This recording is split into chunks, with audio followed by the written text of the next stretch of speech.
हाय सेवक नैन चकोर बार बार निरखत रहूं श्री गुरु चरणन की ओर।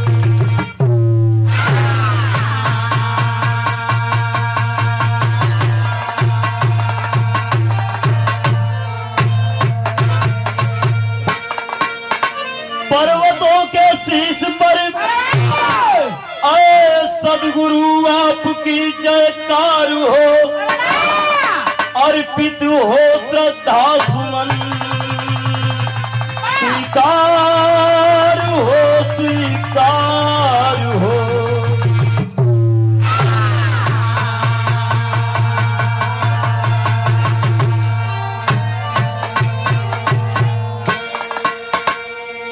नमो आदिदेवं दया सिंधु दाता विधाता मनाऊ सदा वेदचारी।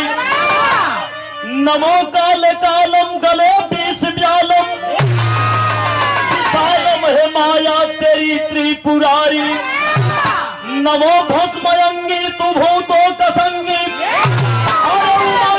चमाचम है चंदा निनारी। नमो गंगे मातम नमो भोलेनाथम अनाथों के नाथम तू ही त्रिपुरारी।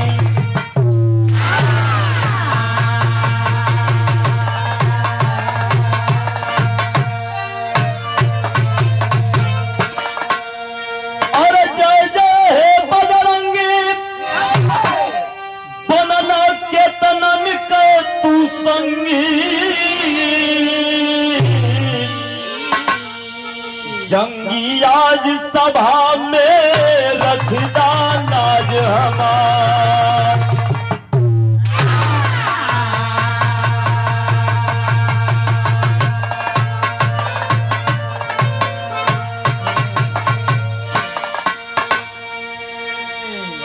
एक बेटवा चलल हम मतारी के दरबार में फरियाद लगावे। आयल जब तोहरे सरनिया तू भेजलू सवार के माई।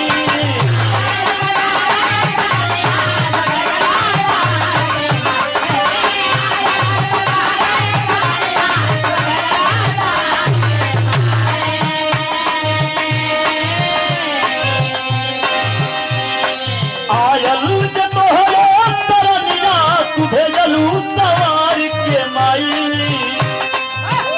तोहरे बिन देही जग में दुलार के माई। तोहरे बिन देही जग में दुलार के माई। तोहरे असरा ललुआ के थार के माई।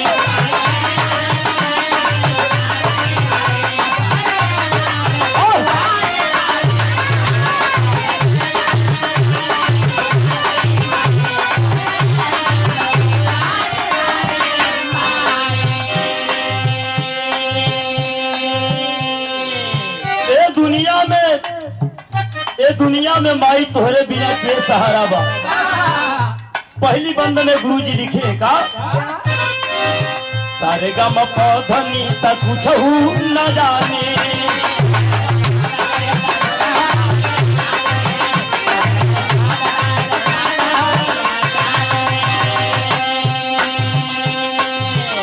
सारे गम पधनी सा कुछो का ज्ञान नहीं रहल माई। गुरु के कृपा से बस रहुए के माने।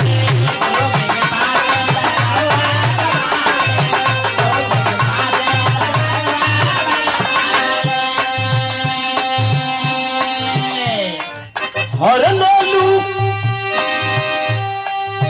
लालू दिनवा का हमरे। हर लालू दिनवा का हमरे तू बिगड़ल बिगाड़ के माई।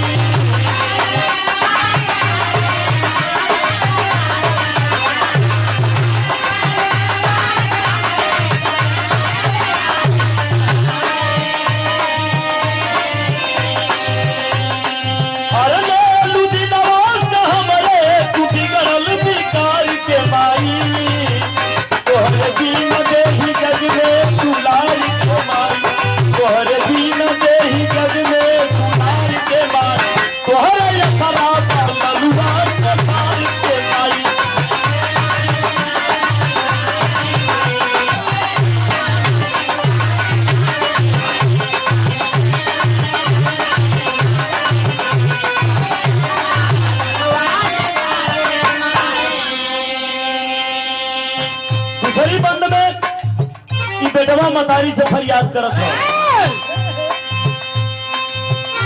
करला पुकार जब की भक्त है मायरिया।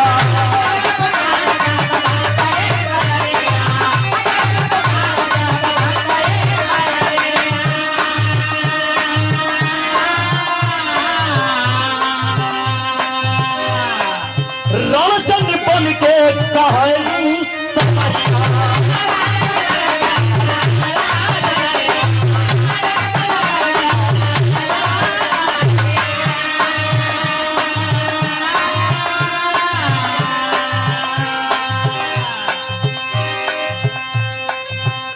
जब जब मझधार में नैया फसल माई, रणचंडी बन के समर गहे तू का। अरे ललकार मुदई समानवा,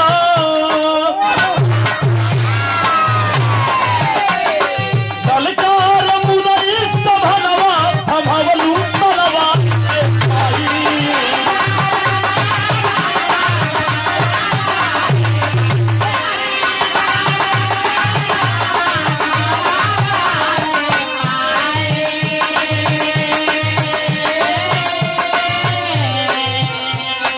ललकारो मुदई समानवा, थमावलू तलवार के माई।